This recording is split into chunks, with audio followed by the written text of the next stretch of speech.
Hello dear friends, my name is Solomon, and today in this video I want to show you how you can easily pass the new challenge in Clash of Clans.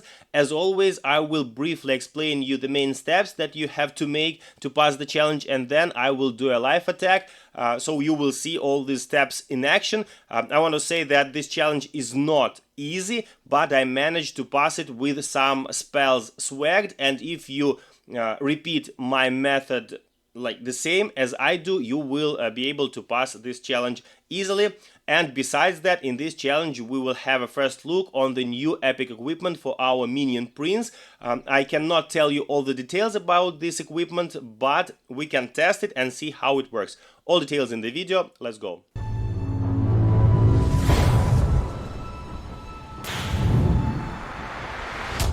Before we dive into the challenge, I just want to remind you, please don't forget to subscribe my channel and hit the like button and write any comment you want about any topic, your proposals or questions. This will also support the growth of my channel. Thanks a lot in advance. So the challenge is called the Crowning Glory. As I said, there is a new equipment in the challenge, and now let me tell you the main steps that you have to do. First of all, the equipments: our king with spiky ball and snake bracelet, a Grand Warden with a lava loon puppet and a fireball, queen with giant arrow and healers, and minion prince with new ability and the dark orb.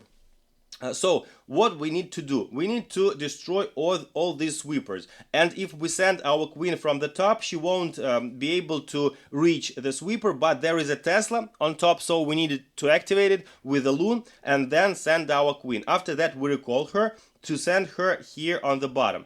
Before that we need to activate the poison spell and the air traps with our loons. Also we can send a couple of super minions to destroy these double cannons, because they are not protected from the air.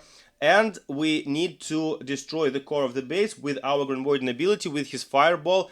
Before that we need to use overgrowth spell for this monolith compartment, so the fireball goes directly to the town hall compartment, destroying the clan castle and also sweepers over there.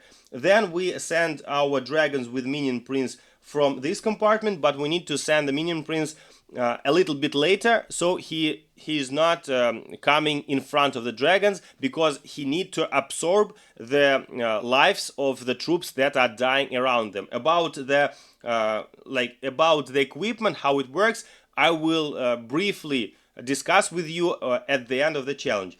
So this is the main steps that we need to take. I forgot to tell you that this compartment, when the overgrowth goes down, we need to destroy with our clan castle and couple of ice hounds. This will be enough. So now let's start with the live attack. I tried this method several times and it works consistently. So first of all, not to waste time, we need to use one minion here, one minion here, so they are starting damaging the cannons. Then we are sending one loon, waiting until the Tesla pops up, and then sending our queen with her giant arrow. Then we are recalling her immediately, trying to recall everybody from there. Now we are using a couple of loons here, another loon to activate the poison, so the poison is activated. Now one minion on the bottom to destroy this multi-cannon, and then we are sending our queen to the gold storage. The next step is to use king also from the bottom. Now we are using the overgrowth spell, Grand Warden on the air mode, using the fireball and 3 earthquakes. This will be enough to destroy the town hall. The next thing we need to do is to send couple of loons, couple of dragons, couple of electro dragons, and then the minion prince. Just in this order, because we need our minion prince to absorb some lives of our troops. When the overgrowth goes out, we need to send couple of ice hounds and our clan castle. Here we use our king ability, and that's it. Basically you don't need to do anything, because everything else will be done by your troops. And you see I have a rage spell with 4 earthquakes swagged, because I don't need them. But if you feel that it's not very easy for you to pass the challenge, just use the earthquakes, the rage spell, and you will easily pass the challenge. So you see, they are not needed. So now let's discuss briefly how this new equipment for the Minion Prince work. From the challenge you can see that while the troops, the Alliance troops are dying near the Minion Prince, he starts to absorb their life energy and he starts to do more damage and gets more health. As I said in the beginning, I am not allowed to tell you in details everything about this new equipment. It looks like a crown, so I think it will be, the name will be some kind of crown, anything. And as I said, there will be sneak peeks about the upcoming update on my channel where I will tell you everything about this equipment. We will discuss in details how this equipment works, is it worth of buying, and so on. So now let me show you again how actually this equipment works. So we are sending a couple of Ice Hounds just to show you the work of equipment, and sending the Minion Prince. Now we can also send some dragons, and you see when troops are dying near him, he starts to grow and he starts to deal more damage. Use his ability. So the goal of this equipment is to make our Minion Prince stronger while troops are getting killed around him. And the ideas how this equipment can be used, of course, with dragons. So we are sending the Minion Prince with the dragons, and while the dragons are dying, he starts to deal more damage and get more health. But actually, I know that there are armies and army compositions, for example, with Root Riders, and there some players also use the Minion Prince. And in my opinion, this way of usage the Minion Prince with the new epic equipment is also a good idea.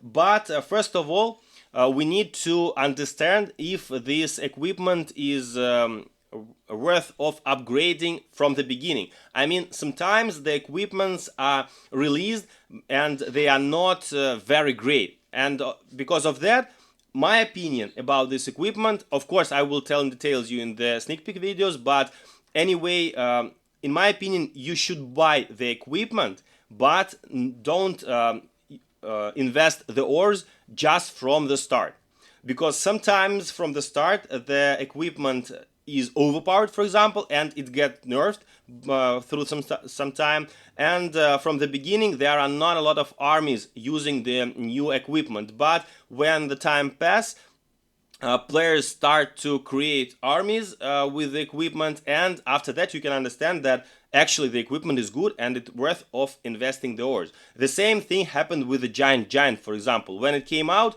not many players were using it, but after that on YouTube start to create new videos, and YouTubers and pro players start to use this Giant ability, and after that, for example, I understood that this Giant Equipment is good, and that's why currently I'm upgrading it. But from the beginning, I just bought it without investing the ores. So this is the same case. I propose you to buy the equipment, but don't invest the ores just from the start. And then if you understand that this equipment is really interesting, and besides you are using armies that can get a synergy with this equipment, then you invest the ores and upgrade it. So this is the method for this challenge that I have created. I have tried this method for several times, and each time it works well. That's why I'm sharing this method with you. Please write in the comment section, how did you like my method? Did you pass the challenge? Did you manage to have the same amount of spells swagged in the end? And I see you in the next videos. It was Solomon. Bye.